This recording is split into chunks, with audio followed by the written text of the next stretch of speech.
Okay, so one of the key notions in CRM strategies and relationship marketing strategies and database marketing strategies in general is the idea of the calculation of lifetime value of customers.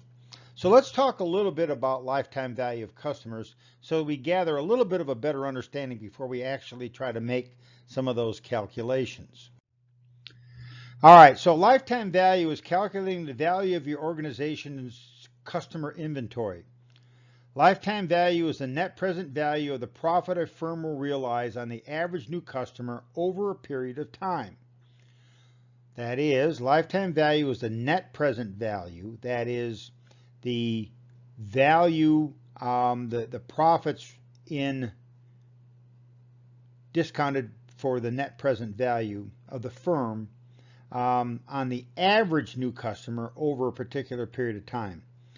Lifetime value, or CLV, customer lifetime value, is a primary tool to evaluate relationship building initiatives.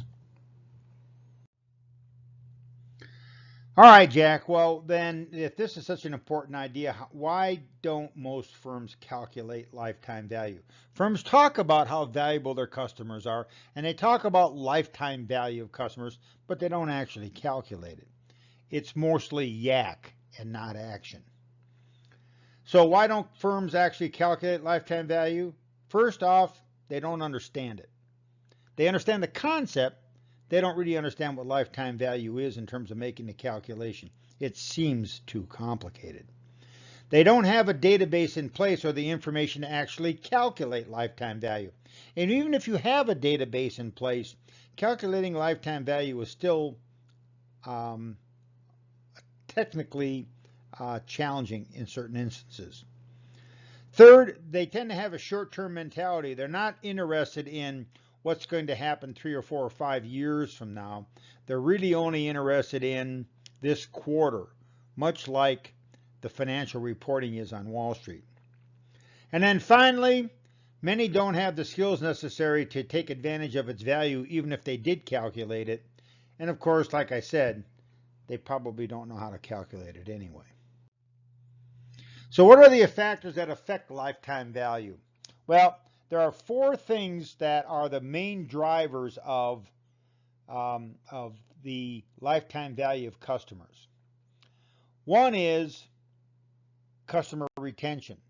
The more customers you retain and the longer you retain customers, the more they're worth to the organization. Now, of course, that should make perfectly good sense. If I can retain most of my customers for 10 years, they're going to be worth more to me than if I've only retained most of my customers for 5 years and then they're all gone.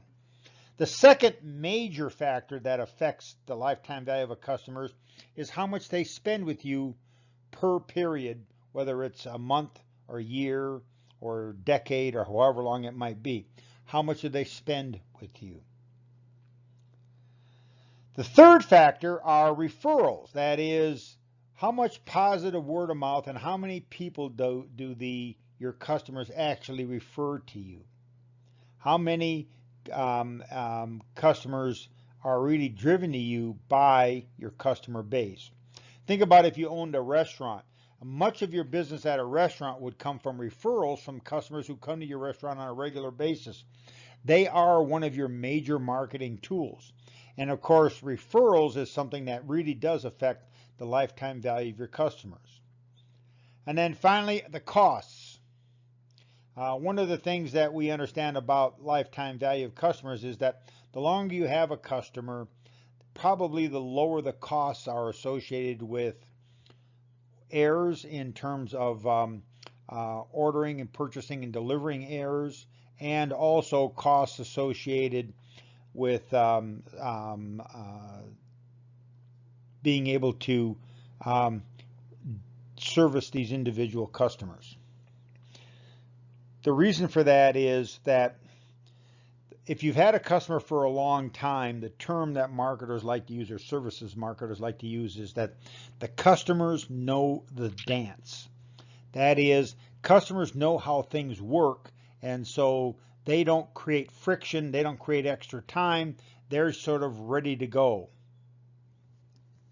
And so they understand how things work and you understand how things work, and therefore the whole process is smoother and more efficient, resulting in lower costs. All right, the basics of building a lifetime value table. The first piece of information you have to build a lifetime value table is the base population. That is the group of concern. And so this is a group of people who you have acquired at one period of time. These are typically new customers. The more specific this group is, the better. For example, you might have Cadillac buyers versus a particular model, Escalade buyers. Well, of course, the more specific I become, the better off I am in terms of being able to evaluate the lifetime value of those customers. So be as specific as you can.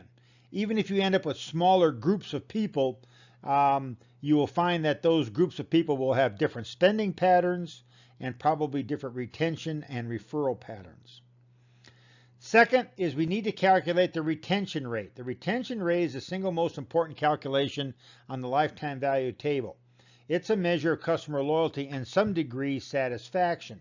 The retention rate is what percentage of the base population of customers do you retain from one period to the next. Now that seems like that should be an easy calculation, but it's not. Think about a casino for a second. How does a casino know when they no longer have retained a customer? Well, of course, the customer no longer shows up and gambles at their property. Well, what do we mean by that when we say that? If a customer hasn't shown up for a year, are they now no longer retained, and we would put them in the category of customers that have been lost and not retained? Or is it 2 years? Or is it 6 months? Well, those are important questions that need to always be addressed. The next factor, that's the second most important piece in the lifetime value table, is the spending rate. That is the average amount spent per year or per period by the average customer. This is a key number since it is one of the easiest to influence. It's probably easier to influence spending rates than it is retention rates, and we have a number of studies that would suggest that. So what we're saying is it's easier for me to get you to spend more money than it is for me to retain more customers from year to year. Along with that, typically the longer you have a customer, the more likely it is that they'll spend more with you per year, per order, or per visit. That's also true, by the way, for retention rates. The longer I have a customer, the more likely it is that I'm going to have them for one more year after the year that just passed. Next, we have variable costs. The most critical variable cost is probably the cost of goods sold, but it also might include other things like service labor, other administrative costs, services, returns and allowances. And while what you include and don't include probably in the long run doesn't matter much, it is important that you are consistent over time so that we are including the same things in the variable costs. And then, of course, next on the list is acquisition costs. That is, these are the costs associated with acquiring a new customer.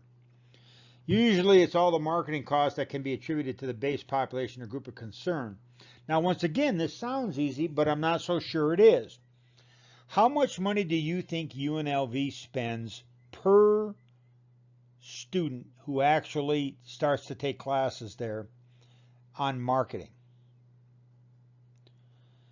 Well, you say, well, that would be easy to calculate. We would just go down to the admissions people and find out how much money they spend on advertising, on giveaways, on going to individual schools, and and on and on and on. Well, the problem is that some costs are acquisition costs and some costs aren't. Once again, I think the key here mostly is to be consistent.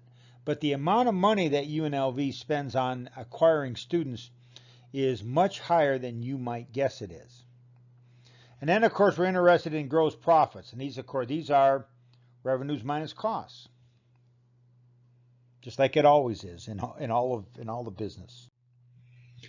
Then we have something called a discount rate. The discount rate is the amount of discount we place on value that is earned in the future rather than currently.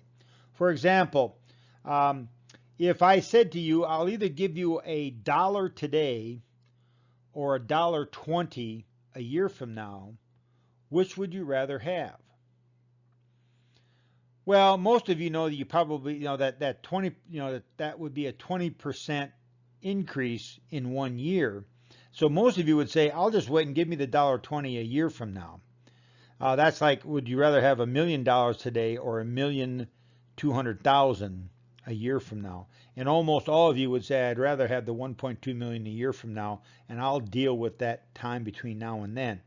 So the discount rate is how much is the future value of $1.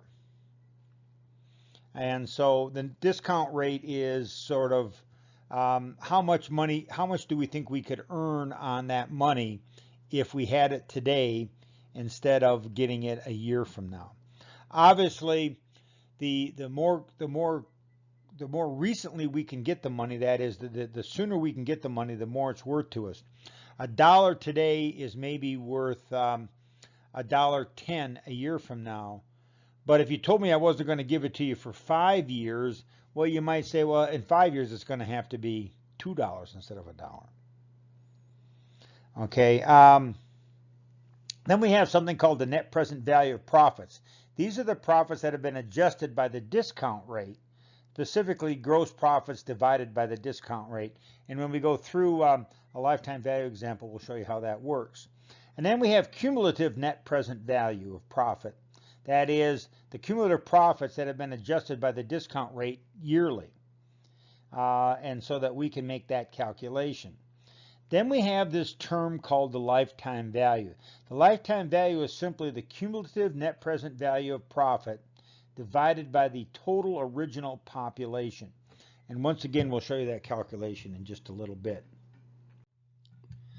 Once the table's been developed, it becomes a valuable strategic development and evaluation tool. Each potential strategy can affect and be evaluated on its impact on retention rates, referrals, spending rates, costs, and then marketing costs.